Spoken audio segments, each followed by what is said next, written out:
Okay, we're going live. We're going live. So, as always, you gotta let me know if this is if I'm blowing out the microphone or what. My voice has a tendency to blow out microphones, so that's why I always have to adjust everything. So, okay, guys, welcome to the Saturday morning live stream here at the Garden Like a Viking headquarters, Zone 5B, 6A, Northern Indiana, and we are finally getting a normal type of summer. For several weeks, it was blazing hot and bone dry. And there was no rain, there was no moisture and stuff, but still, so things just weren't growing. You know, when you plant something and it never experiences rain its entire life, that's not good for it. It doesn't like that. You know, they like rain, and it's different than watering. And you will notice this. I mean, the rainwater is just different. It carries a different energy to it, and the slow watering really has a good effect on things. So we finally got a little bit of that, so things are starting to sort of turn around, which is good, because it was a very slow start to the growing season. All right, guys, let me know where you are at, where you're viewing this from, and what the growing season is like where you're at. What's the weather been like? Let's see who's here in the house. Okay, Megan Kramer, hi from Wisconsin, canning up 24 pounds of strawberries this morning while I listen. Nice. Canning 24 pounds of strawberries. That sounds fantastic. That is something I have not gotten into here, strawberries, although I would much love to. I just haven't gotten into it here. Don't have the space for it, really. Man, and canning, what do you mean? Like preserves or something? How is it? How is that done? Let's see. KP Heathen, greetings from Louisiana. Rage in the Cage, good morning from Alberta. All right. Let's see. Main Man 19, morning. He says, morning, huge fan. Trying my first homemade fish fertilizer this year. Will be done in a week. Nice. Yes, the fish fertilizer is the finest of them all, if I'm being honest. And I think a lot of you know this already, that I think that is the greatest one, is the fish fertilizer. If you're only going to make one, I would make the fish fertilizer because it's a wonderful thing. And so here is some of the, I've been getting this delicious raw honey from the Amish, and it is made in the old way, which is just pure, and it's really good. I like the kind that's a nice deep dark color, you know, and so until I can have my own hives and things on the land, we will get it from them because it is delicious. And so because I forgot my cup, you know, the famous mug that I've been using for like every live stream that I've had, Jerry, if you're watching this, I left it when I did the consultation. I left it there. Can you please get it so that others don't get it? It's a Yeti. It's a very nice one. My mom got it for me for Easter. Well, actually, the Easter Bunny got it for me. Sorry. This was last year. Okay. So, yes. Let's see. Let me go back up to the top, see who else is here. Terry says, good morning from Valparaiso. All right. Garden is looking better after the rain we finally received. That is right. Marcel, what's up, my friend? Says, on vacation in Margate by the ocean. All right. Margate, nice. Swamp Ninja says, just started another batch of JMS yesterday. Should be ready this evening. Yes, they are going to love that stuff, my friend. And, okay. So, hello from Alberta. Prepper's Paradise, Canada says, hello from Alberta. We are getting much needed rain, and it's helping knock down the wildfires. Yes, how are the wildfires going there, man? Because we have been receiving a good portion of that particulates in the air, definitely. And I've noticed it. It's been strong. Not so much this past week, but about 2 weeks ago, boy, it was very strong. And you could sense it. It reminded me of being in California when pretty much just all summer in Northern California, there was just a haze in the air because there was just wildfires everywhere. So Megan says, strawberry jam. Okay, you mash the strawberries and add Pomonas pectin for low sugar fruity flavor and process in water, bath canner. About 4 pounds of strawberries per batch. Boy, that sounds good. The thing that I was always not into that much is the, that you have to use, most people use pounds and pounds of just sugar. And I'm just not that into it. It just doesn't do it for me. So it sounds like you are not using pounds and pounds of sugar, which that would be wonderful. And Maine, 5B, raining all day. Okay, Louis. Ursula, hello, my friend, says good morning from Fort Wayne. Happy to be here with you all today. Yes, Fort Wayne in the house, that's for sure. Val, hi from Northern Arizona. Warm and dry. Plants are growing slowly. Just got Tahitian melon squash seeds. Is it too late to plant them? Zone 7B. No. Go ahead and plant them. Because when is your first frost in Northern Arizona? Ooh, yeah. This is another gift, a beautiful gift of summertime tea right here. So, yeah, you're very welcome. Emma Wright says, first time making it to your live. Thanks for doing this. You're very welcome. Yeah, this tea is a gift of the summertime, guys. If you watch the short that I just made about the summertime tea, and it's just amazing. So mint is one of those herbs that, it's one of the few herbs, actually, that doesn't retain its flavor very well when you dry it. So dried mint is nowhere near as just delicious as the summertime mint, as flavorful. It's the essential oil. It's really volatile. It evaporates easily. And so mint, lemon balm, and chamomile and ginger, or ginger leaves, whatever you have outside. All of that is in here. And so it is a delicious, with some of that local honey you saw. So it's a delicious summertime tea. Fresh mint, I'm using it all the time. In fact, yesterday I just made on the grill, and I'll have some videos on this coming for you guys, I think.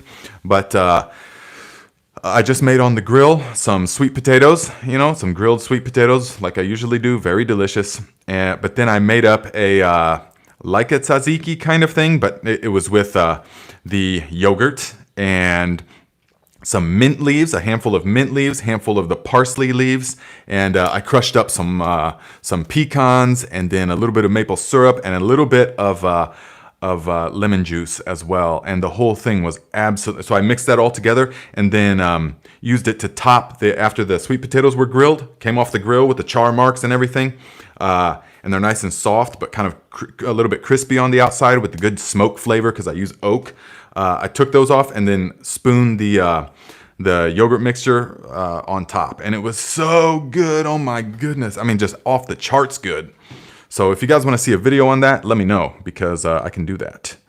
If you guys are into that kind of thing. Ms. P, $5. First tip of the day. Thank you very much, my friend. Says, thank you. Your channel is a beautiful gift too. Thank you. I'm glad. I appreciate that you appreciate it.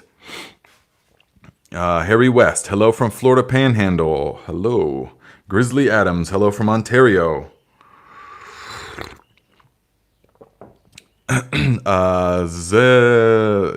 Jonas says hello from Lithuania. All right, my friend. So let us see here. Chad says I grew strawberries and got the rot on them and just never grew them again. Yeah. Well, you probably, with your newfound knowledge and everything, you probably should go ahead and give it another try.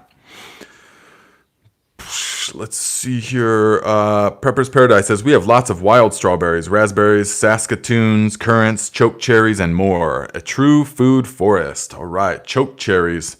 Let's see here. Hang on, I have to respond to my brother because he asked me if I have a chalk line because I'm going to help him do something afterwards. Whoops. And so, yes, guys, if you don't already know, utilize, anytime that you text someone, utilize this feature. Watch. Yes, I have a chalk line. See? Talk to text. Don't cram your thumbs down or put the phone up to your ear and all that, just cramming it down. Just always talk to text. That's what I do. And it's just way out here, So, yeah, that's a tip as far as keeping the radiation away from you and keeping your fingers, your thumbs and all that stuff. Oh, man. And I have to be super sensitive to it because I'm like social media person now. So, yeah, you have to come up with ways that you're not crunching down like that. So One More Quarter says, appreciate all the information and tips. You are very welcome, my friend. It just flows. So, yes, Big Wes, let's see here. Tree Rogie says, Big Wes, don't worry, it's tough to kill mint. Oh, man, absolutely. It's definitely. Ursula says, I can taste those potatoes as you describe them. Looking forward to them. Sweet potatoes. That's right. There's going to be quite a bit of them this year. There should be. Guys, if you have slips and stuff, then I would recommend planting them all over the place. Even if you just have a one little tucked away corner. Like we had a corner that was a little bit weeded, you know. Shout out to Ursula for weeding the garden. Yes, thank you very much. I'm saving a lot of the stuff for the in-person help that we get. And so shout out to Ursula. There you go. And so we cleared this back plot and then put down some landscaping fabric with some holes burned into it and then put the slips into it. And so you space them about a foot apart, and this whole thing was just leaf mold. It was a pile of leaf mold that I let go from like 2 or 3 years ago, and it's all just kind of, you know, broken down into just be fluffy leaf mold. And so I put the tarp over that, burned the holes in it, and stuck the slips right into that. And they're going to do probably the best of all. I bet they're going to do better than the sweet potatoes I have in the huge Rubbermaid tub, because they just love that. The sweet potatoes love to be able to expand real easy. All right. So you want to give them a place. You don't want to put them into like heavy clay soil like we have here. They just don't expand. You'll get a bunch of long, skinny little ones. I've tried it. And they just get real long and skinny and mangly. But if they can be in like soft, sandy soil and stuff like that, then they will love to expand. Let's see here. Big West says, talk to text costs MMS charges, but I use that feature. What? What do you mean? You don't have unlimited everything plan? I have unlimited. Dude, guys, I got in on something. I got in. I don't even know how it's happening, but I got in on it like years ago, and I get unlimited everything, talk, text, data, all of that stuff for $40 a month. I think that's pretty good.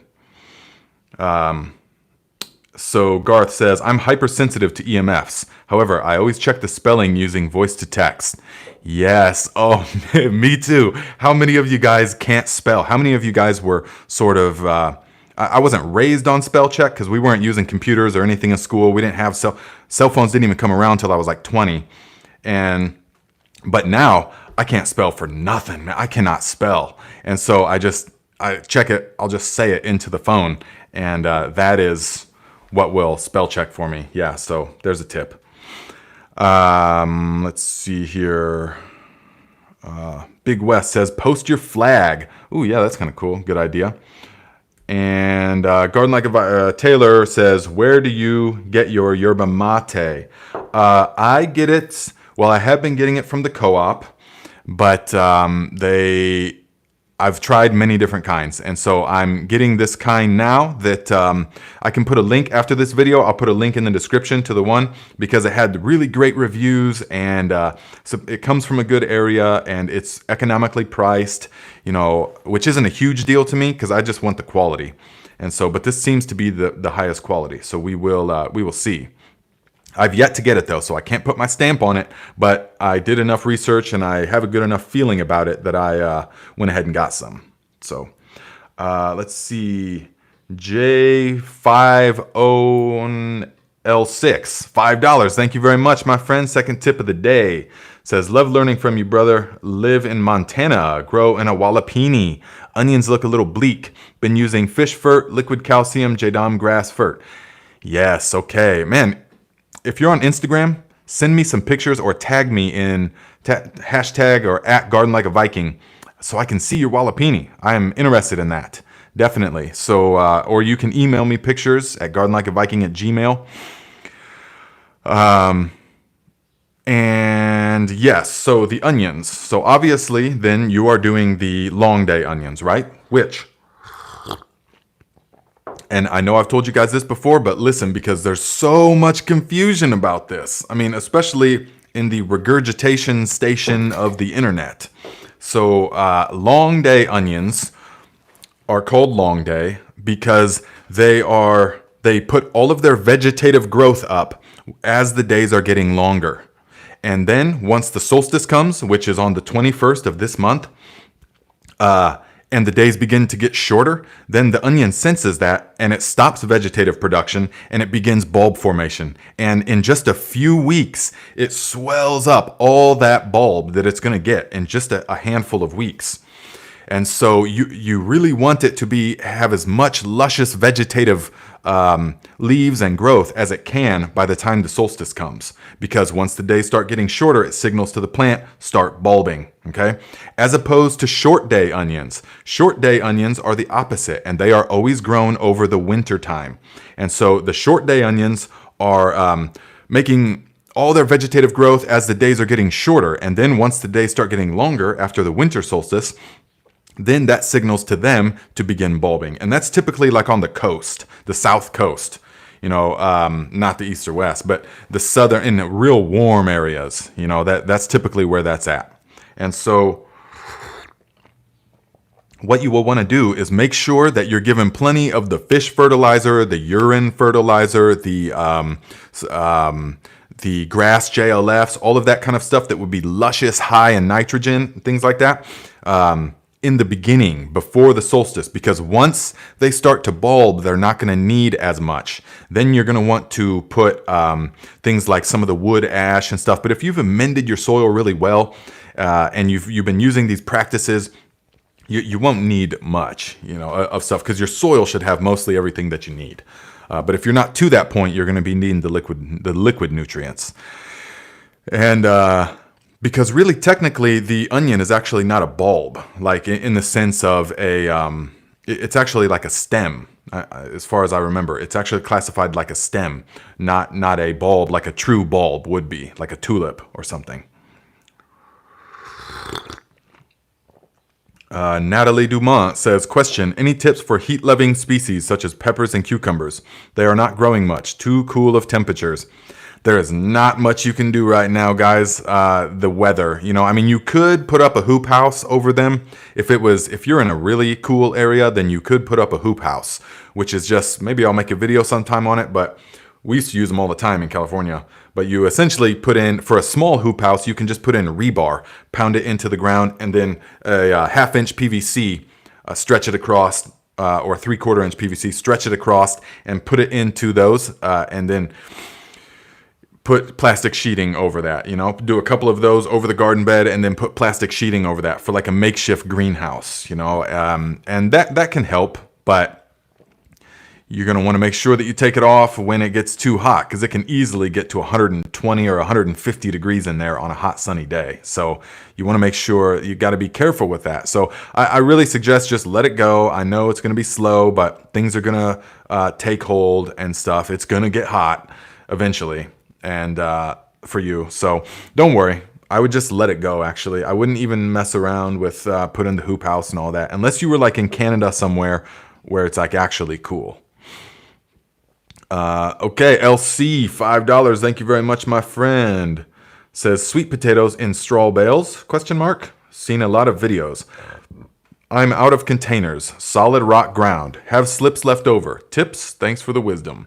Okay, so the thing about using the straw bales is that you have to condition them properly, because they will have virtually zero nutrients in them.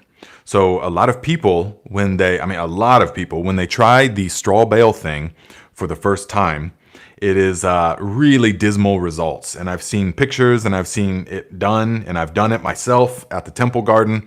And so I know this, because there's not, you think, you see the pictures online and stuff, and you think that they just plant them into straw bales. And it doesn't really work like that. Sometimes it might for some people if the bale has already started to decompose and stuff, but there's no plant available nutrients. There's no microorganism activity happening in there. So your plant will turn yellow and it will die. Or if it doesn't die, it will just remain really stunted and yellow and small and sickly. So not good. But if we condition them properly, and meaning that we add the appropriate things to get the breakdown happening, and it's essentially like a compost pile. This is what I had success with. So you essentially have to compost it in place and wait for it to be composted. You can't just go get some bales of straw or hay and plant into them. It's not going to work like that. So they need to really be conditioned over a full year for the next year. So that's the best way to do it. Or otherwise, you can dig out, you know, some of the interior and replace it with compost, but then you're going to want to hit it with lots of like compost teas, and you're basically going to have to use it like a soilless growing medium, and you're going to have to apply lots lots of the fertilizers and things like that. So I really wouldn't recommend it. What I would do is get some soil and use the bag method. If you've watched my video about the contractor bags, that is so simple and it's right now. So you, and if you got rocky soil, not a problem. Just get some compost or some soil and put it into the contractor bag and put the slips. 3 slips to a bag if it's only half full. That's the way to do it. Yeah. So, Paint with Sway, greetings from Hot Springs, Arkansas. Do you know any natural applications for black spots on green grapes and vines? I think there might be some type of fungus like black rot. For anything of that nature, you want to utilize the JDOM sulfur. So watch the video that I made about how to make the sulfur and then utilize that. And you would use the application rate that I stated at the end of it. It's very, very little, just a little bit, especially with grapes. They're really sensitive to the sulfur. So you would want to test it first, spraying at nighttime, of course. And then if everything is fine, like the next day or two, then you can go ahead and hit it like 3 times or 4 times right in a row, like 4 nights right in a row. And that should really take care of it. I mean, that's pretty much the heavy artillery of the natural pesticides. And if you want more in-depth knowledge, then I suggest you get the JDOM book, because there's a lot more. I mean, there's way more than I could explain right now. I mean, I can explain it all, but it's beyond the scope of today for sure. So John S, $20. Thank you very much, my friend. Says, we used collected leaf mold this year with our potatoes and also used your grow bag suggestions. And the plant stems and leaves are 4 feet tall and growing. Amazing, amazing. Thanks for the real knowledge. Yes, my friend, you are very welcome. And you hit the nail on the head. Said, thanks for the real knowledge. This is so important to me. And what is lacking often in the internet world of things now is the real firsthand experience knowledge. And because so many people just want to regurgitate something they saw on Pinterest or something that someone told them, and then it can be really misleading to people. But them grow bags, I know they work really well. So yeah, No Way says, potato bags are insane. Yes, they work wonderful. Bushcraft, what's up, Scott?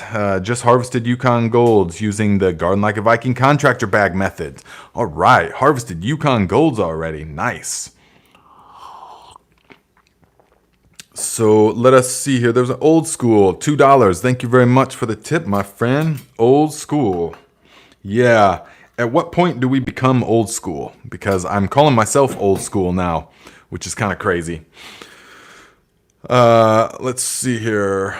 Nick says, hi, any update on the electroculture? So the electroculture, I do not want to give any updates right now on that because I will be making a video pretty soon. Maybe it'll probably not be this Wednesday, but it'll be the next Wednesday, because I've been releasing videos on Wednesday.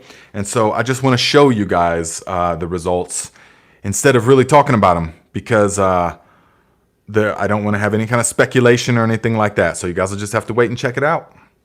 Because I got a bunch of different electroculture experiments, both here and then at several of the other garden plots that I'm a part of. So I will show you guys instead of telling you. So trying to get Real CLS says, I switched to KNF JDOM this year, trying to get my soil worked out. Yes, good idea. So if you're just now switching to the natural farming method, I would recommend that you begin with making the JDOM JMS, the microbial solution, because you want to get that biology happening. Get the soil covered, either with a heavy mulch, deciduous leaves are best, grass clippings also work, even cardboard, even plastic can work. Something has to get it covered, okay? And so for this plastic is not a long-term thing, but it's just to get things under control. So like if you have weeds and all that kind of stuff, if it's been let go. But then you will get a living root in the ground. That is what you want. So either cover crops or begin interplanting things. And you want to plant a bunch of different things close to each other. That's really how it's done. We don't want to just have one huge section of just one thing. We want to have some flowers, some calendula, some marigolds, some nasturtiums in the mix with the cabbages, and then a few cabbages, but then some of the garlics, spring garlic, or the onions like this. Jerry Bates, what's up, my friend? Says, late to the chat. Do you like pole beans in groups or spread out? So if you are talking about, so Jerry, I think you're talking about how to do it in the plastic. Then you would just put smaller holes about 4 inches apart, about 6 inches apart, really. 6 to 8 inches apart. And I did want to tell you that about planting into the plastic. You want to give all those plants plenty of space, more than you typically would. So because of many factors, we are not, it's not really high intensity. So based upon that video, it looked like the peppers were kind of close together. And so you really give things plenty of space. So if typically you would plant pole beans 6 inches apart, I would say 8 inches apart. And how small? They can just be like this. They can be, I don't know what that is, like a toilet paper roll or a paper towel roll. They can be like that. And just make the hole every 8 inches like that, and then put it in there. 8 to 10 inches even, because they're going to grow up and be big. And since we're not irrigating that, since you don't have drip lines under it, you're relying solely on the moisture of capillary action from the groundwater, which will be enough, so long as you don't make it too intense. By planting stuff like too close together. I just wanted to say that. But yeah, you can put the pole beans in there and they will find their way through that. So just stuff it down there. Pole beans can go down about 2 inches, give or take, and they're going to do just fine. They're going to find their way out of that plastic, and they are going to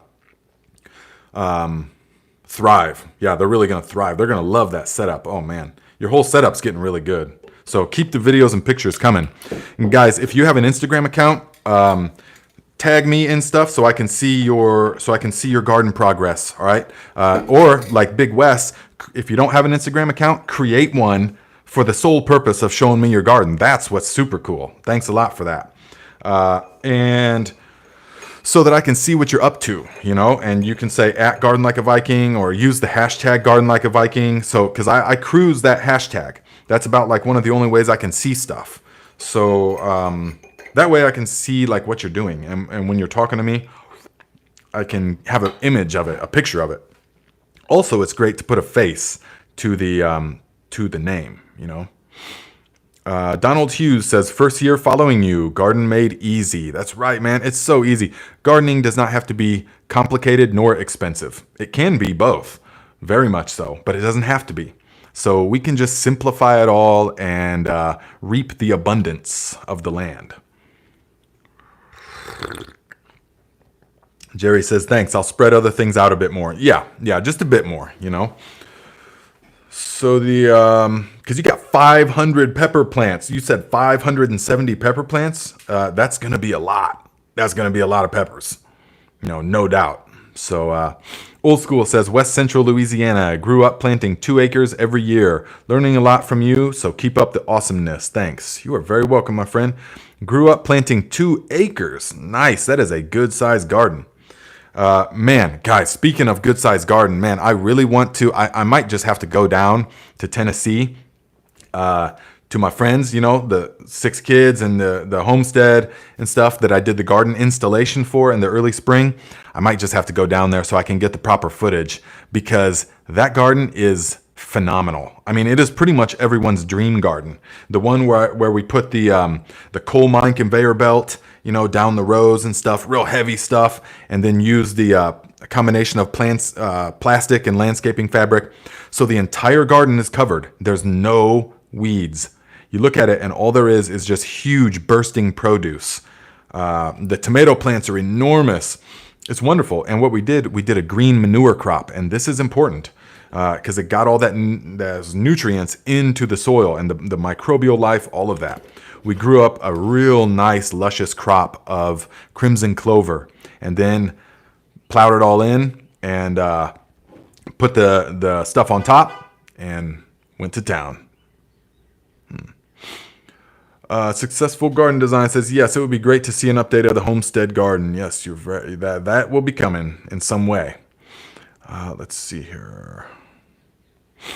D-Bax finally got to make it to part of the live. Yes, here you are. Mike Kane, is weed tea useful? What do you mean weed tea? Tea from weeds, or what are we talking about? Teresa Ripas, $10. Thank you very much for the tip, my friend. I appreciate it. And if you want to make sure that your question gets answered, you can put it with the tip, because it highlights it and it gives me a signal and stuff. And so I can easily find them. So if you got a question, put it on in there. Scorpio 1969, $20. Thank you very much, my friend. Says, thanks for all you do and share. Blessings to you and all you do. Thank you, my friend. This is what it's all about. Tipsy Tarot by Jasmine says, never really been a gardener, but the price of food and this channel has inspired me. That is good. Yes, definitely the price of food. And not only the price of food has gone up, but the quality has gone dramatically down. And so in order to compensate for these things, they have to put in more and more chemicals, which are highly toxic to the body, but more flavor enhancers, more preservatives, more natural flavors. And you know that when you read the labels of things, natural flavors, as well as the term spices, can be a blanket term for over 10,000 different chemicals in there. And natural flavors really just means originating from the earth. So that can be anything. So it is, yeah, guys, it's crazy. When you start digging deeper into it and stuff and you see what is really happening with all of this, it's horrifying at first, because you're like, oh my gosh, well, what are we going to do? But then it's like, okay, well, the earth is still going to yield. We can still utilize these techniques to grow as much of our own food as possible. If you can't grow everything, that's perfectly fine. Just be growing something. So if you like potatoes, then grow the most nutrient-dense, delicious, buttery, soft potatoes that you can right out in your backyard. Grow some rows of them, grow some potato bags of them. If you've got a patio with concrete or something, grow some bags of them. You know, grow some herbs, some basil, or grow some thyme, stuff like that you can use. And it really makes you feel good inside, because it's just a little bit more sovereignty instead of being 100% dependent upon the store. So can you imagine, if you think for just a second, the unimaginable complexity that is involved with getting like a mango to central or to northern Indiana in the wintertime. So that mango has to go thousands of miles. I mean, just all different trains and planes and buses and ships and who knows what. And so, I mean, it has to go from here to there, and all of that, the colossal effort that is involved. Not only in transporting it, but the growing of it on these mega farms and stuff where the soil's becoming depleted.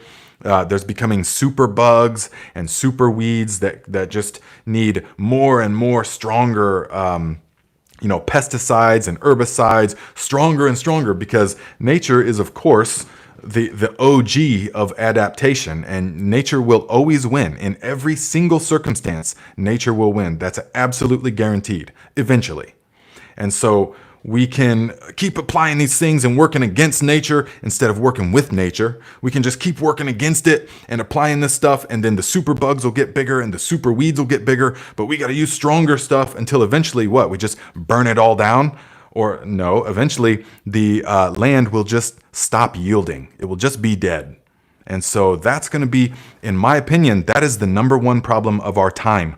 Much more important than any kind of climate concept of anything that's happened in the climate. The killing of the soils and the food production system is the most important aspect. This is going to be in the months, the years, and the decades to come. In our lifetime, this is going to be a major issue, because it's already happening here. And this is like the heartland of farming, of ag farming, corn, soybeans, some wheat, but mostly GMO corn and soybeans. Oceans of it, guys, as far as you can see. When you drive here, you can drive for an hour, 2 hours, and you're surrounded by nothing but farm fields, a little town here and there, and some houses, along the way, but just oceans of corn and soybean for hours. And it is, it just takes your breath away once you realize what is actually happening. It's not like, oh, this is farmland, nice and fertile. And no, we are mining the soils. We are violating, raping the soils in many ways because we're forcing the soil to give it more than it could possibly give otherwise. It's not meant to give that much. The natural cycle of things does not work that way, yet we're forcing it to by pumping chemicals into it, forcing it like a slave. The soils become our slave in many ways. And that slave is going to eventually revolt, so that's going to be a huge problem. So that got me off on that rant, of course, but it's what we have to be aware of. When you talk to people and stuff, like when I went to the university for the garden consultation, we had a campfire at night and stuff, and I made sure that I brought this up and that I said, based upon my world travels and my scope on things is broader than a lot of people's because of all the traveling and all of the experiencing and stuff. And so I made sure that people knew this is the number one issue that I've seen in the world. And so it's the way that we're growing the food. That's what drives me to do all of this, because you'll never fix the GMO, industrial ag complex. You'll never fix that. Don't even worry about it. Don't even try. So it's going to do what it's going to do. But you can then instead just step outside of all of that as much as possible and grow your own stuff. And you can just step outside of the whole thing, utilizing the techniques that enrich the land and that are beneficial to the mother that sustains us. So this is the whole point of everything. Okay. So let's see here. Cloud Jumper says chicken water is great for gardens, but very nauseating. Yes, it can be that way, but you will. It'll eventually break down after a few months. It won't smell like that. By next season, it won't smell at all. Mine that is a year, 2 years old, something, it doesn't hardly smell at all because that's what anaerobic fermentations are about. Is that all the bacteria and everything is digesting the food and the materials, but once the food source is pretty much used up, they sort of die off and they leave behind their bodies and the result of their activity, which is nutrients in plant available forms. So that's what we want. And Tree Rogi says Soylent Green on toast. Yeah, you ain't kidding. B. Hendricks says monoculture is terrible for microclimate environments. Oh, definitely. Nature never monocrops. Rosa says, thank you, Nate. Yes, you're welcome, Rosa. No Way says, Nate, come visit my campfire. That would be lovely. Alberto says, corn, where can I get non-GMO corn to grow? Please. Baker Creek Seeds. I know I seem like I'm a Baker Creek channel, but I'm not. They don't even have any type of affiliate program. So I just love Baker Creeks. I've always had good results with their stuff. That's why I just promote them, because always got good germination, always good genetics, and never any issues. As soon as you order something from Baker Creek, it's like, boom, next day, you get an email, your order's on the way. Boom, 2-3 days later, it's there. And it's free shipping. So you can't beat it, man. Old School, $10. Thank you very much, my friend. Says, God is smiling on you. Yes, my friend, God is smiling on us all right now. Yes, Christine Edwards, nature never monocrops until invasive species come into play. Yes, that's true. Invasive species will come into play for some time. And on a human timescale, that will seem like it's overtaking and things. But on a geological timescale or on a natural timescale, it will eventually balance itself out.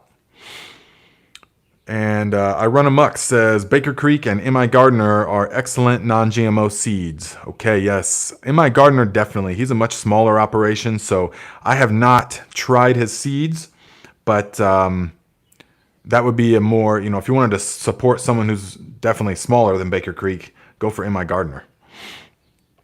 Let's see here. Cloud Jumper says, can you discuss natural pest control for corn and squash? Yes, the natural pest control for corn and squash is going to have to do first and foremost with producing as healthy plants as possible.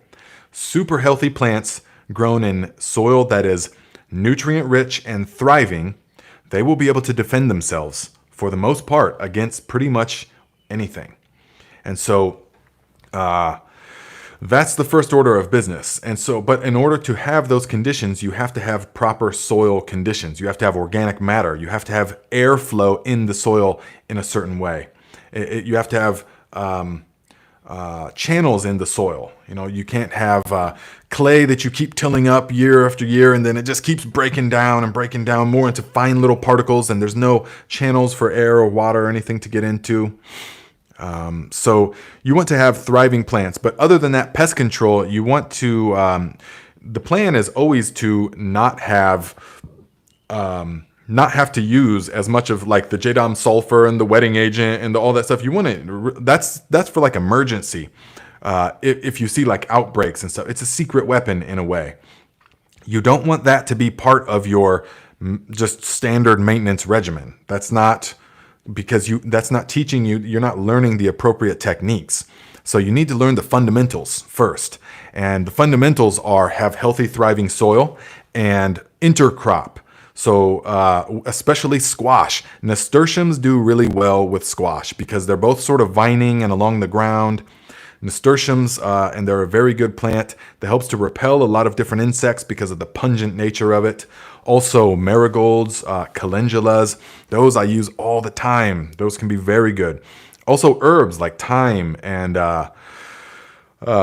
oregano and basil, you know, cilantro even. All those kind of things can really help to repel. Rosemary, all that kind of stuff. So you can plant a perimeter of herbs and flowers and things. Plant the corn on the inside, or plant the squash on the inside of that. Yes. And let us see. Someone said I missed one up here. All right. Yes. Jaqueline. Is that Jacqueline or Jaqueline? Vaus. $10. Thank you very much, my friend. Making the lab. Almost ready to add the milk. Never had raw milk, but I have access to some. Will I get sick if I use raw? Thanks for sharing all your knowledge. Well, I am not a doctor. I mean, this is, you know, I have to say that. So this is not medical advice or anything. This is just personally what I know to be true. The labs. So you are almost ready to add the milk. So do you have the raw milk already, or are you going to use the regular milk?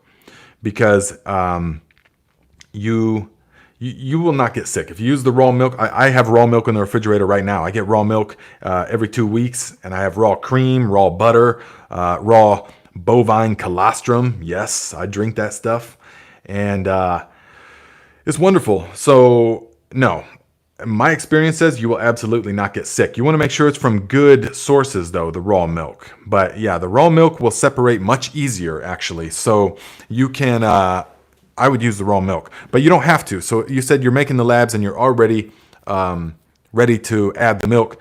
For the first time, you can go ahead and utilize the regular milk, you know, because that means that you've already got the rice wash water, correct? And it's just started to turn. So then is when you want to add it to the milk. So for the first time, you can go ahead and use the regular milk just to make sure that you don't have any errors or anything like that. That would probably be the best, because in the video, and what I recommend to people, because it's what's most common, is to utilize the regular whole organic whole milk from the store. And that's best at first, because the raw milk can produce a different kind of substance than what you saw in the video. So I would suggest just using the regular milk for now. But to answer the question, no, you can totally use the raw milk and it will not get you sick, in my experience. Because for thousands of years, raw milk is what everybody drank. And that's what the body is designed to drink. Raw milk is a superfood. And like when we're talking about consuming it, raw milk is a superfood, whereas pasteurized, homogenized milk is a toxin to the body, produces huge amounts of mucus. The body doesn't know how to digest this stuff because the enzymes are dead. There is lactose or lactase, the enzyme lactase, in raw milk, which helps the body to digest the lactose. And so, along with other ACE, along with other, there's protease and all these kind of things. They help you digest the proteins. All these digestive enzymes are killed off in the heating and the pasteurization and the homogenization process. And that is why it comes to us from the store as a dead substance that is nothing like what we would find in nature. We would never find something like that in nature. Yet, and so that's why so many people are lactose intolerant, or so many people it produces mucus, or it's hard to digest. But raw milk, it has all the enzymes that nature intended it to. And so when you drink that, you can easily digest this stuff, and it's a superfood. And for a lot of people that say, when I talk with people like that about this, they're like, well, yeah, but I don't drink milk because I'm not a cow. Milk is for cows. Milk is for cows. And I get that argument, but we're also not cabbage worms, and yet we eat cabbage. We're also not fruit flies, but yet we eat fruit, and so the human can eat all different kinds of things so long as it's close to its natural state as possible. And mammal, I used to remember the root word of mammal and where it came from, but essentially mammal means of the teat. It means milk drinker. That is what mammal means. We are designed to be able to drink and thrive on milk. So as long as it's raw. So raw goat milk, raw dairy, cow milk, wonderful things. Do not be afraid of it. And Gretchen says, we only drink raw milk. I make raw milk cheese and much more. Support your local farmers. Absolutely, very well said, my friend. And I do the same as well. And I make the yogurt and the kefir. We do all this kind of stuff with the raw milk. And the raw cream is so delicious. So, yes. Let's see. Christine Edwards says, I'm of the opinion that most of those issues are more related to antibiotics, etc., not pasteurization. Yes. Based upon my extensive studying of this, I would say it is definitely pasteurization, but also the antibiotics. The antibiotics are no less detrimental, but the pasteurization absolutely is a major issue and does all those things to the enzymes that I just described.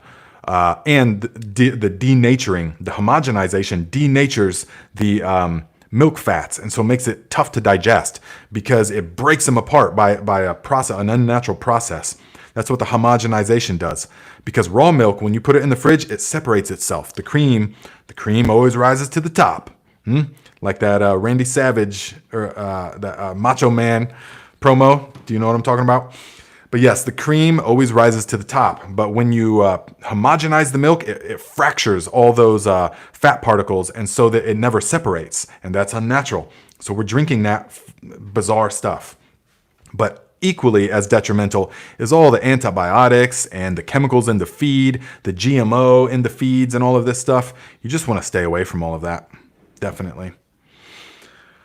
Let's see here. Okay, Ursula, I knew I could count on you for the definition. Mammal, noun. An animal of the class Mammalia, an animal that suckles its young. 1826. Okay, so yes. That is, I have a dictionary that's like this big, but I didn't have all day to look through it to find mammal, so I'm glad that you did. But yes, an animal that suckles its young. So milk drinkers. But I've seen other definitions that literally say of the teat. That's why I said that. Let's see here. Okay, Val says, my labs failed. I used eggshells I let out in the sun, and they were on the old side. Plus, cook them for 15 or 20 minutes. I'll try again today with your advice. I hope you're not making labs with eggshells, because that is not... There's been a communication breakdown if you are making labs with eggshells. So perhaps that was just a typo. B. Hendricks says, raw cannabis, ginger, and honey this morning. Nice. What do? Juice it? You eat it? Or what? Let's see here. Big West says, Mansplanation. Rice wash is a collector of lactobacillus, but a low quality source. We do this so we can have only the strongest live in it when those are at their peak of breeding into the milk food. Absolutely. And this is why we must do the rice wash water, because it will capture for us the strongest strains of the lactobacilli, because the rice wash water is actually a very weak nutrient solution for them. So the ones that survive in that are going to be the strongest of the strains. Then when we add it to the milk, it's a very nutrient-rich strain, or nutrient-rich medium, source of nutrition. And so they just, boom, they proliferate, bam, just like that, really nice and strong. This is also why we can start labs from a previous batch of labs, so long as it's fresh within a month or so. But you don't want to do this too many times, okay? You can start labs from labs about 3 or 4 times, but then you want to recapture, because it just doesn't work as strong. Over the years, I've done these experiments and I've noticed this stuff, that it just doesn't work as strongly after you make it from labs for so long. This is also how I know that after about 4 weeks of sitting in the refrigerator, it doesn't work as good. And I know this because I use labs to start all kinds of different fermentations. As far as vegetables, lacto fermentation vegetable, I use it as a starter. And after about 4 weeks, it doesn't start nearly as good, the vegetables. And they will rot and stuff like that. And so that is how I know. Let's see. Marshall Rommel says, "Everybody give Nate a thumbs up." Yes, my friends. Let us get the exact viewer count to the thumbs up count. That would help. And also, guys, I don't know if you know that, but we are approaching 100K subscribers, so that's pretty awesome. What would be really cool is if on the solstice we got 100K. That would be cool, wouldn't it? So maybe you could help us all out and share the channel, the videos, share it with people. Try and get in just a few more people before the 21st, because how fitting would that be? That's why I wanted to say it right now. So how fitting would that be if we could get that? It would be super cool. Ms. P says, "I remember the milkman placing those glass bottles in the zinc box on the porch. Miss those days." Yeah, and how often did the milkman come? And that's why, because fresh milk goes bad quickly, or it starts to turn. It turns into labs pretty quickly. Voltage nuts, 1100, what is it again? RSD is the Romania, or I forget where it's at. Where are you from? Hi, Nate. Okay, 1100 RSD. Thank you very much. Says, "Hi, Nate. What kind of soil would you recommend for indoor container growing of vegetables under LED lights? Would you add perlite, vermiculite, cocoa, etc.?" Well, are you really talking about vegetables? Like what vegetables? Because growing indoors is a totally different experience. It's a totally different thing than growing outdoors. And so we have to be aware of this, especially if we want to be doing it organically. So I'm working with several people through the internet consultation things that I do, and to develop things for them, because previously, people have thought that, okay, you can just get a bagged potting soil and add the natural ferments, the fish fertilizer and stuff like that, and you'll be fine. But it doesn't work that way. You can grow some things that way, like wheatgrass or microgreens easily, or certain leafy greens, spinach and stuff like that will grow like that. But if you're trying to grow something where you are fruiting or flowering, tomatoes, or various other things you might be trying to flower indoors, then it totally changes the game. You need to have a certain mixture of dry amendments. You need to be adding certain ratios of bone meal, of blood meal, of alfalfa meal, kelp meal. You need to be adding all these, azomite and some worm casting. You have to add so many of these things in certain proportions, and you have to let it digest for 8 to 12 weeks, meaning you have to basically compost it, all the while paying attention to its It's moisture level, okay? Monitoring the moisture levels and adding the biology sometimes in the form of aerated compost teas. So it's a whole different experience. And then after those 10 to 12 weeks, then we bring it inside after it's cooked and it's become plant available, and we put it into the containers. And then the only thing that we use is aerated compost teas from there out. And that's, yeah, it's a whole different thing. So don't get me started on that. Wait, someone said, hi, Pinball. Is Pinball here? Let's see here. Swamp here. Let's see. Where is Pinball? Pinball Preparedness. What's up, my friend? Says, greetings, fellow garden enthusiasts. Yes, guys, Pinball Preparedness has got a great down-to-earth kind of channel where he just gives it to you straight. And that's what we like about him. Kathy Tittle says, still talking about where mammal comes from. Okay. Let's see here. Cloud Jumper says, sprouting ginger to grow it. Sprouted 1 mango seed. I have several small avocados growing. Okay, is that what you were talking about doing? Wait, no, never mind. Okay, so let's see here. Dono says, molasses in the dirt too helps the bacteria. It can, yes, it can, but you can easily get things out of balance with molasses. So I do not recommend just randomly utilizing molasses. Believe me, I've done this over the years in the Northern California grows and stuff. Really went overboard on certain things, and you can have an overgrowth of the bacteria in your soil. So I do not recommend adding just molasses. The only time that I recommend adding molasses, look at all these people saying hello to Pinball. This is wonderful. So the only time that I recommend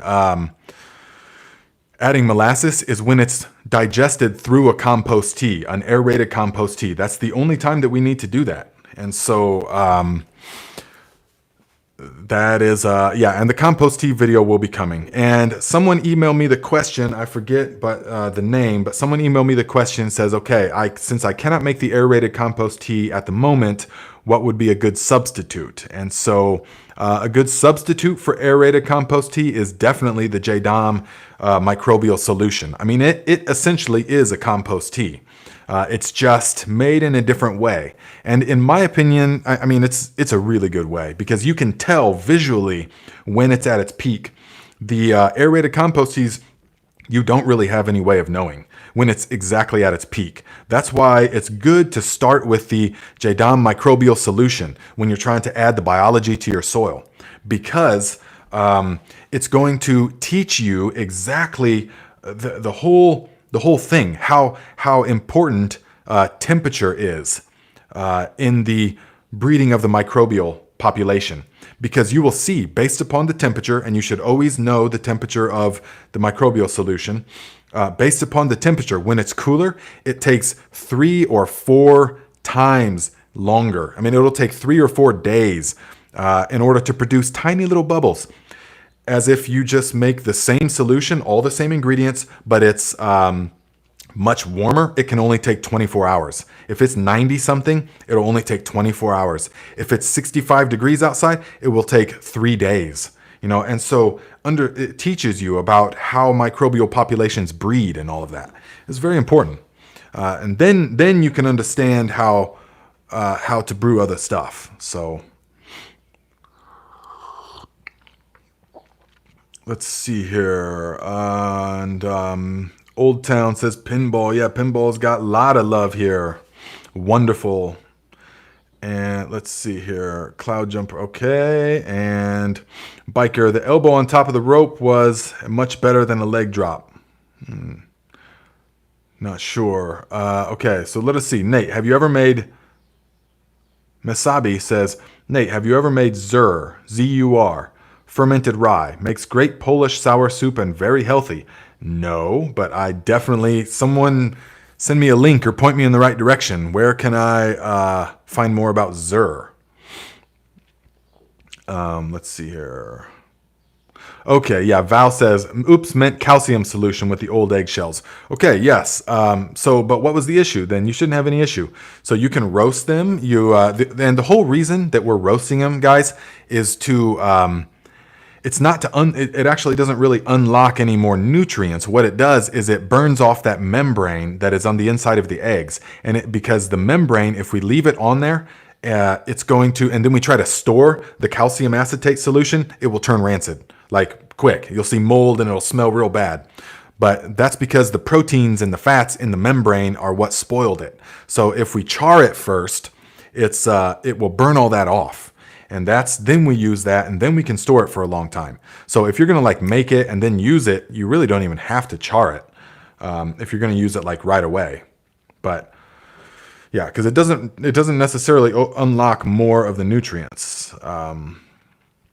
Although it might a little. I mean, I can't say I never sent it off for laboratory analysis, but just based upon my understanding of the whole process, I don't see how that would unlock any more nutrients. I know, but I do know for sure that if you don't do it, it will go rancid really quick.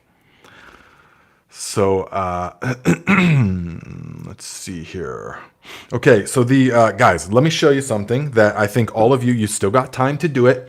If you can find a Tabasco pepper plant, you need to get one. Okay, we just went to the greenhouse last weekend. My mom got a couple because last year, listen to this story. Last year, I got a Tabasco pepper plant, an actual Tabasco pepper plant. It's a certain strain of pepper. Planted it, got a bunch of Tabascos, super beautiful plant. I mean, it's decorative. They look like little orange Christmas lights, just tons of them, 100 of them on one plant. It was beautiful. And so it's a very beautiful plant. And then I harvested all of them, and I ate one, and it blows your head off with how spicy it is. I thought, oh no, this is going to just be way too hot. So I said, okay, well, I'll do the process anyways. So I took all of the Tabasco peppers, the little tiny orange ones, and put them into a fermentation crock, into a fermentation where I added some smoked garlic, some garlic that I smoked over oak fire. I put that in there, and then I put in some of the Labs serum as a starter, and then I put in the brine, the saltwater brine, like we use for fermenting anything else. And I put that in there, and I put it in the basement for, that would be 5 months. I put it in the basement for 5 months. And it did its thing, it bubbled and everything. It sort of changed, the water became cloudy, but then it sort of cleared up again. And so then I said, okay, it's ready. And so I took it and I put it into a blender, the whole thing. I just poured it into the blender. And when I opened it, some bubbles came out and stuff. I mean, it was really fermenting. And then I put it into the blender, and then I added about 2 to 1. Well, actually more than that. I forget the exact ratio. It was much more than that. It might have been 4 to 1 white vinegar. So if I poured in, so if this is how many peppers I had, poured that in there, and then I poured in, it was like 3 maybe parts of white vinegar, and blended that up, and I tasted it immediately, and I thought, oh my God, it was just horrible. It was terrible. I was so upset because all that time where I was really thinking it was going to be great, and it just was wasted. And so then I just like put it into because the only ingredients are salt, peppers, and vinegar. I added a little bit of garlic, but that's it. And so then I put it into the basement, I put it in the refrigerator, and I let it go. And then I gave some to my stepdad, and he tried it, and he was like, wow, that is fantastic. And I was like, what are you talking about? That stuff was disgusting.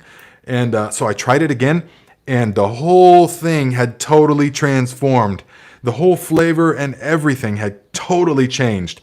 And it tastes like real Tabasco sauce, except even better. I mean, way better to me. It is so delicious that I immediately was like, Mom, can you go out and find another Tabasco plant, because it is super good, but it had to mellow. So that's the important thing, that you have to let it.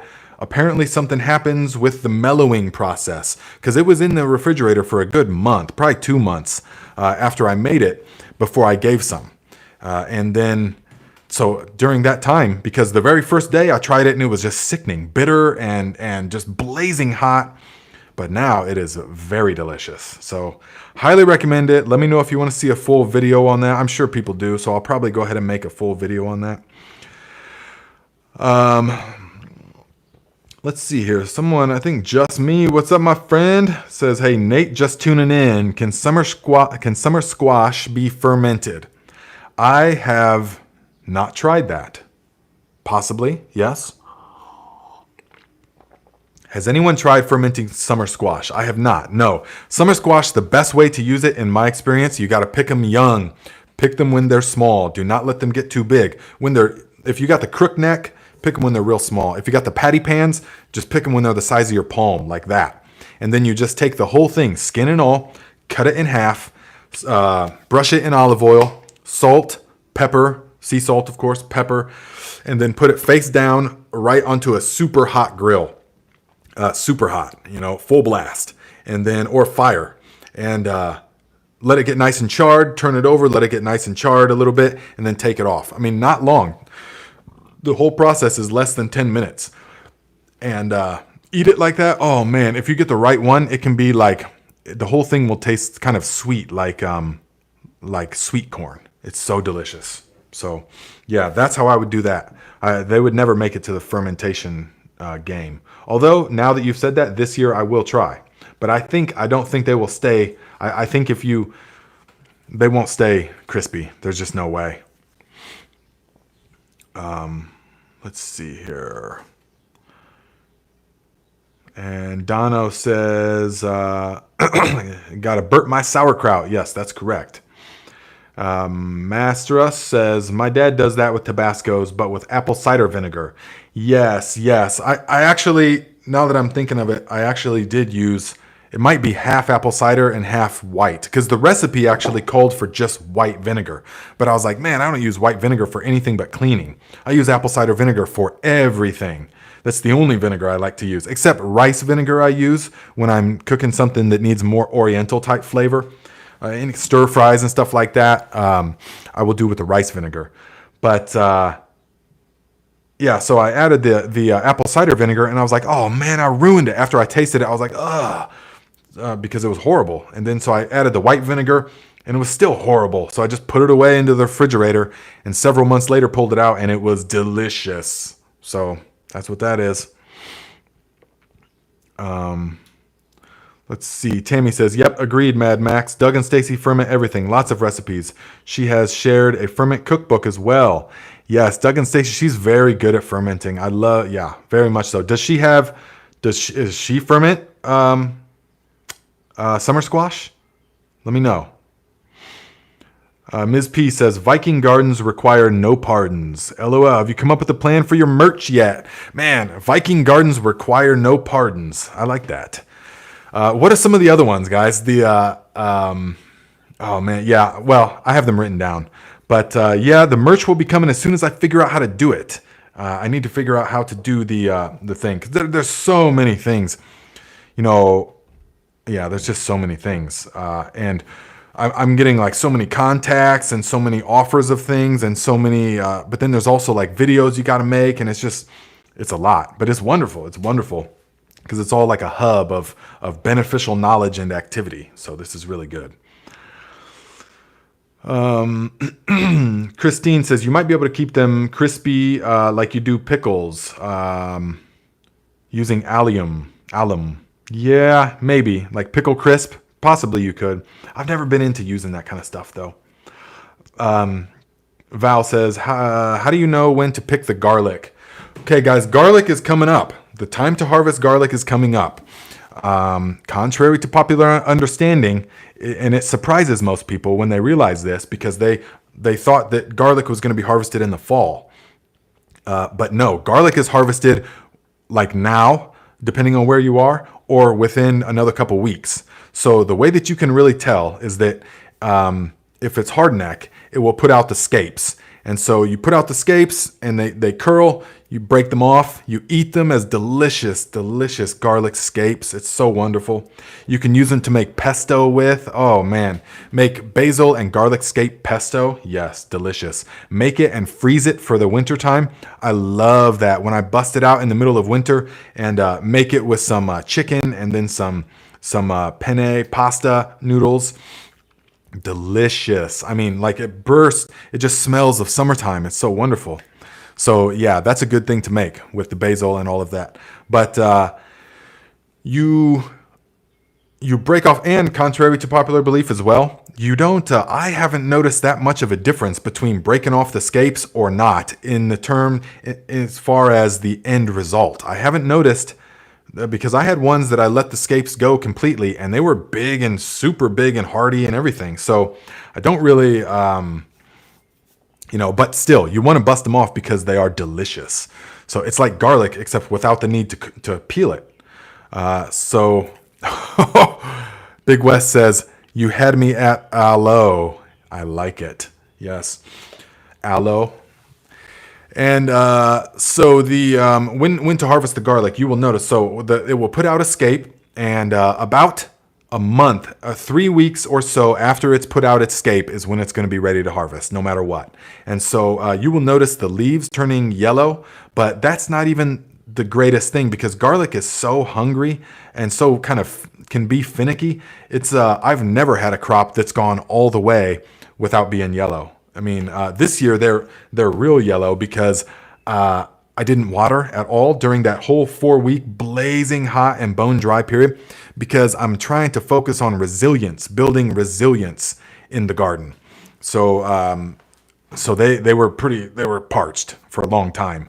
So I think that's kind of what did it, but they're huge, thick stalks on a lot of them.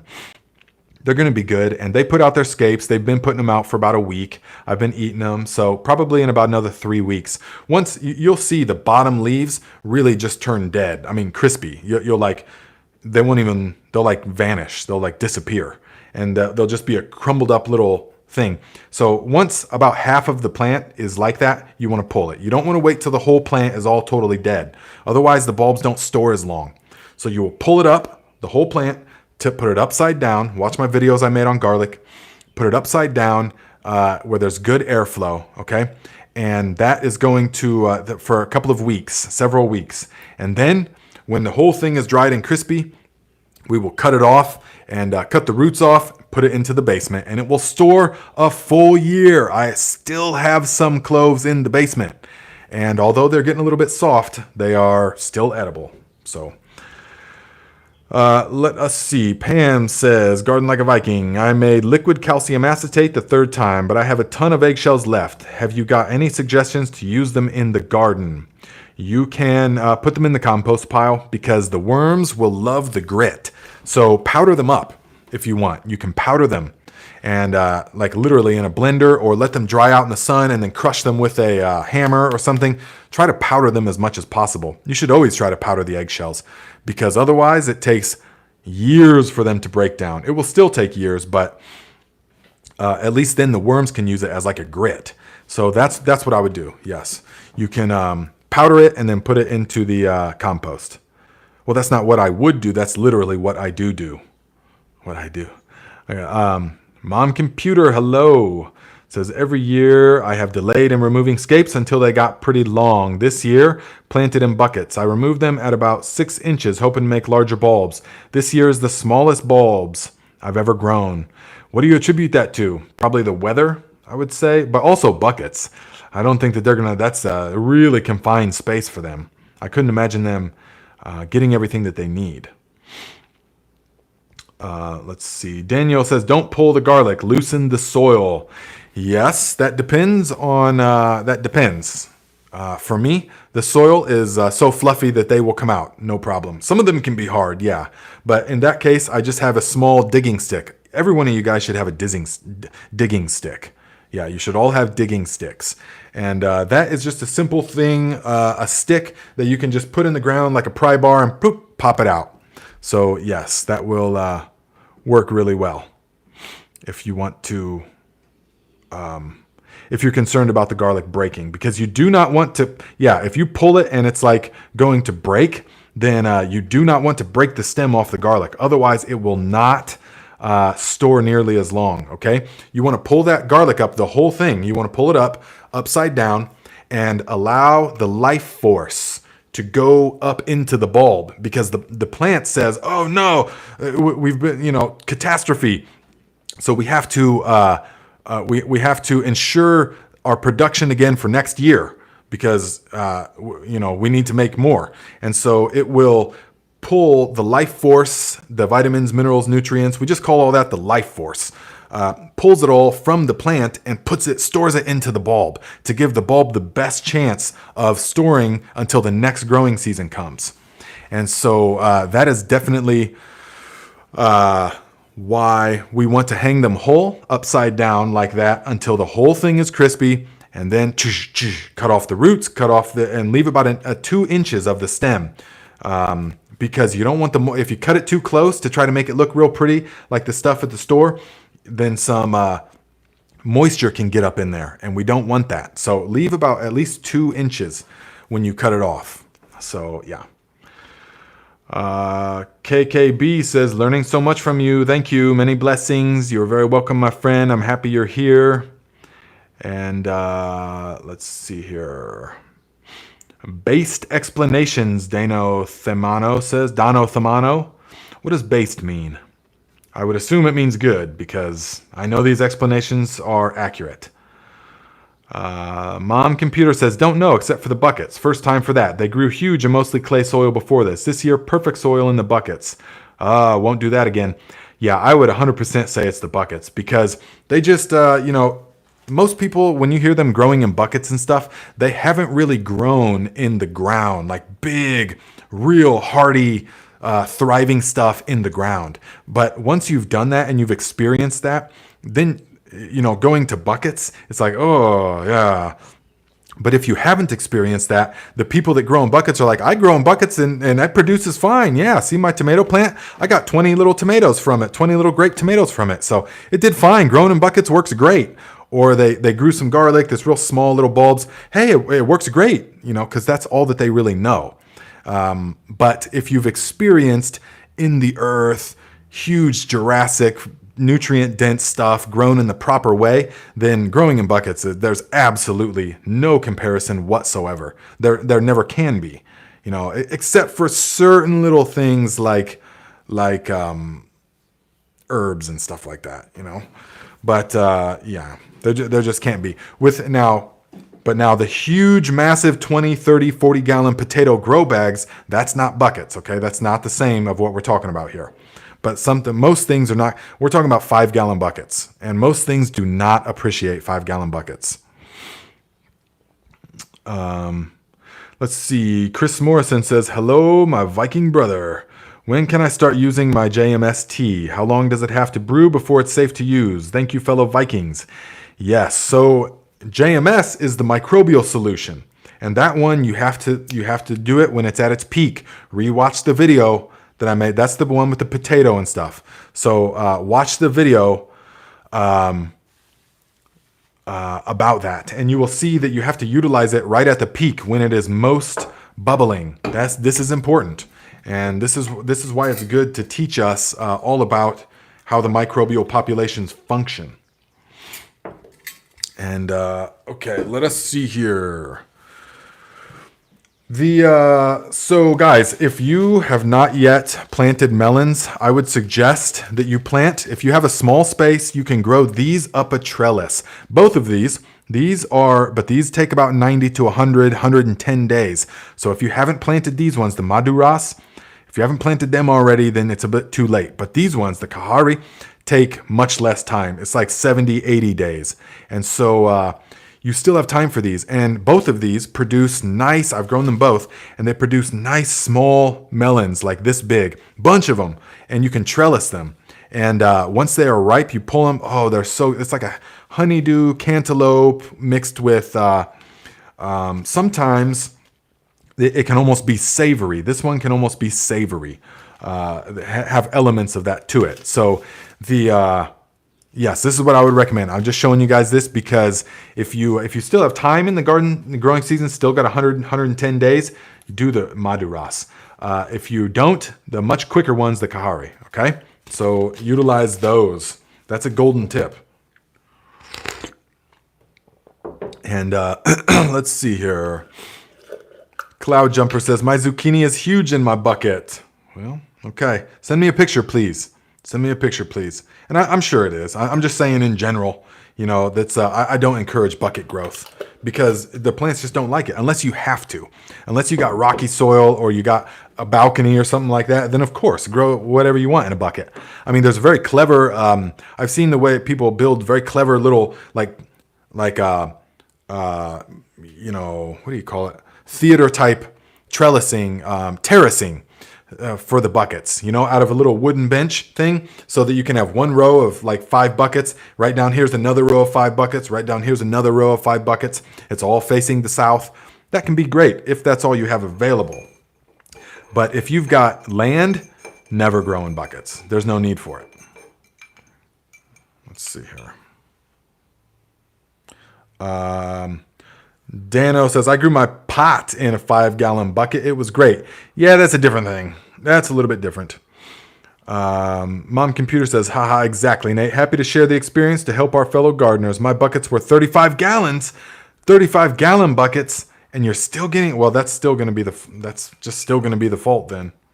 So, but yeah, 5-gallon buckets, no way. My zucchini won't make female flowers, says Dog Mom. My zucchini won't make female flowers. That is, it must be stressed in some way. I'm willing to bet it's stressed. And let us see here. Okay, so Fabrizio said, on my way to my meaningless coffee shop job, I'm building nest money to buy toxic land that I can bioremediate and turn into home. Nice. I like it. So, okay, well, have fun at the job. That reminds me. Yes. Okay. Let me just go through the list real quick, guys. Just listen because it's important to me. So this is everyone that has made a contribution recently, or almost everyone. I actually had to come down, so I had to cut it kind of short. But yes, guys, Jose F. So these are everyone that has used the link in the description to make a PayPal donation. Super appreciated. That's what helps me to keep Patreon out of here and helps me to keep advertisements and all that stuff. And I just put 1 or 2 commercials on the videos, and I don't take sponsorships really from anything. You know, so many people trying to hit me up about, hey, can you promote our product and all that? No, I can't. But you know, you still got to get money, especially when you go over to being a full-time content creator. And so that's my way of saying, or that's why, thank you. Okay, these people, Jose F, which I will get to your question in a moment. K Monroe, Donna G, Cameron M, Luz, L-U-Z, Luz, H, Judy K, Selvam Sri, Justin M, Marion K, Jason L, Plum Smart, Donald H, Margaret H, Gary S, Randall L, Gloria P, Joanne, Il R, Shiona M, Paulina N, Marcus W, Scott M, Marie Brigitta, Brenda M, Tatiana M, Cynthia V. Yes, all of these, I just went on there and wrote it down, so thank you very much. There was more, but I didn't have time to get to it. And some of these are from last time. But anyways, on that thing, on the PayPal thing, there's a place that you can give me a message. There's a place you can type a message.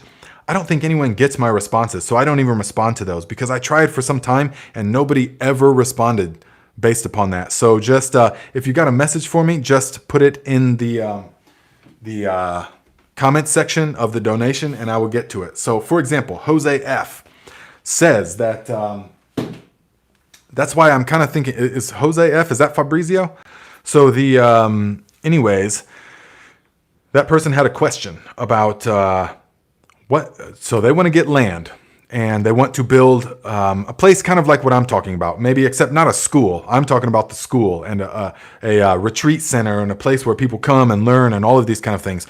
But this person wants to get some land, remediate it, and they want to build a house, a dwelling that is, sort of works with nature. And so, yes, I know exactly the type of dwellings that I will be making, but I forget the exact name, but you can look it up. There is a company that will come to your place and and will do a sort of diagnosis, an analysis of the land, and then they will determine where is the best spot for it.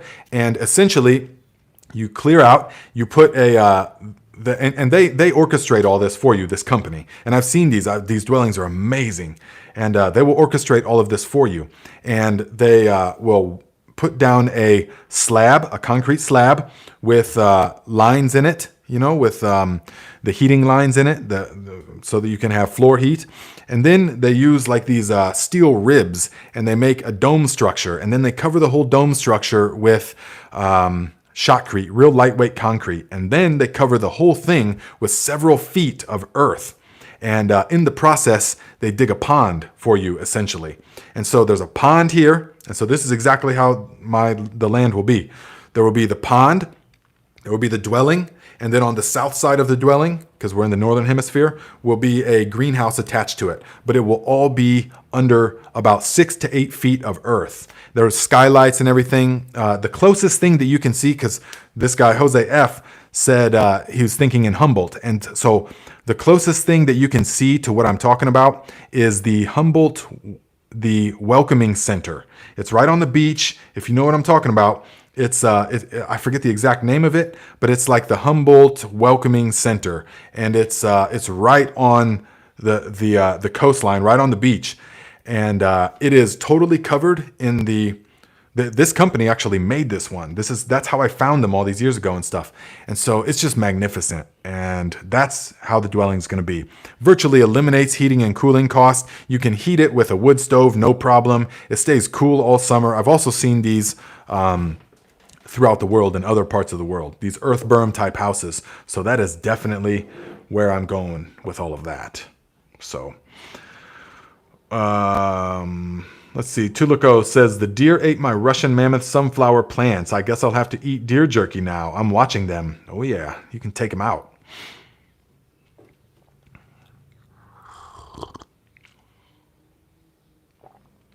And okay, Garth says, my former church is made with a concrete dome, 119 feet in diameter. Wow, that's impressive. Is it buried in earth? Let's see here.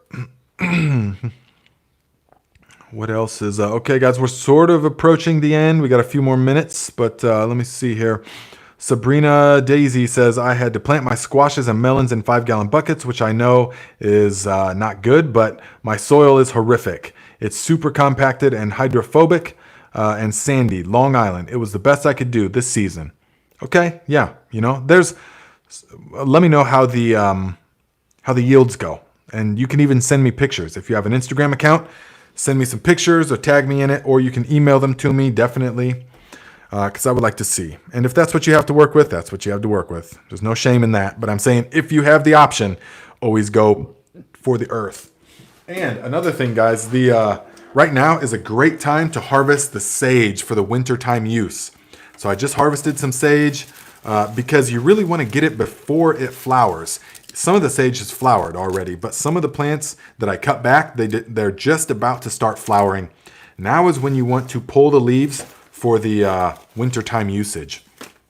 And oh man, I love sage. I use sage in all kinds of cooking. Rice and beans, guys, red beans and rice and stuff. Sage is like critical component to that. So just wanted to say the best time to pick all of your herbs really is going to be before they flower, because once they flower, they shift their focus. And so when they're building up their flowering phase, then is when they will focus on producing the essential oils in order to keep the pests and things like that from eating them, so that they can produce the seed. So you will get a more robust flavor if you get them before they go to seed. And if you want to have bushy herbs, guys, if you want your herbs to be really bushy and then like big and luscious, you need to pinch off those growing tips. Watch the short that I just made about the garden tea, and you will see an example. You just pinch off from mint, from basil, from most herbs, really, most plants, really. If you pinch off the growing tip, then it will sprout up 2 more growing tips, and you'll pinch those off a few days later, it will sprout up 2 more. So you'll have 4, then 8, then 16, then it becomes a huge bush. So remember, basil works that way great. And basil wants to flower real fast. So if you want to keep the basil from flowering, even though you should always succession sow basil. Plant some basil, 3 weeks later, plant some more basil. 3 to 4 weeks later, plant some more basil. Because it will flower. But you can keep it from flowering for quite some time by just pinching off the growing tips, and it will just make it big and bushy. That way you can cut it all at the same time and utilize it for the pesto. The pesto, like we just talked about, with the garlic scapes, and you can make it, store it for the winter time. Yes. So,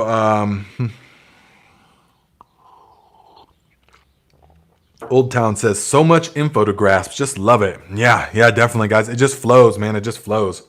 Definitely. Look at this. This is a pothos that we're going to be planting here really soon, because this one, look how much, it's loving life, man. These are huge. Look at all these roots coming out of this pothos. And it is ready to go into some soil. And so this is how I'm going to... This is how we make sure that the next generation is healthy and thriving, because we get these big plants like this. So now is a good time to plant your pothos. And let's see here. Guys, you guys are always asking me about books. Man, this is based upon you guys' recommendation. I just got into this book, The Secret Life of Plants, and I can tell already, I mean, it just resonates with my heart, because the things that I'm reading, I'm already aware of for the most part, but they're put in the way that it's brought together is very poetic, and the picture that it paints of these natural processes that I'm always trying to describe to people and stuff, and that I always see, but the picture that it paints is so beautiful and vivid, and it's like it's poetic, and so it just describes sort of the secret life of plants, what plants are doing and things we might already know, of course, but it doesn't matter. It's the way that it's put together is so worth reading. And I'm only, part of the way into it. This is an original copy from the 70s. So I can recommend this one already. I can already tell it's going to be wonderful. So The Secret Life of Plants, yes. And then, of course, this one as well, Teeming with Microbes. This is a pretty good one. It's kind of scientific, it gets pretty scientific about stuff. So, if you like scientific stuff, then this is going to be pretty good about it. But, it really goes into fungi and symbiosis, and shows you electron microscope pictures and all this kind of stuff. So, protozoa tells you all about the protozoas, the nematodes. But it can be heavy. It can be a sort of heavy read for some people.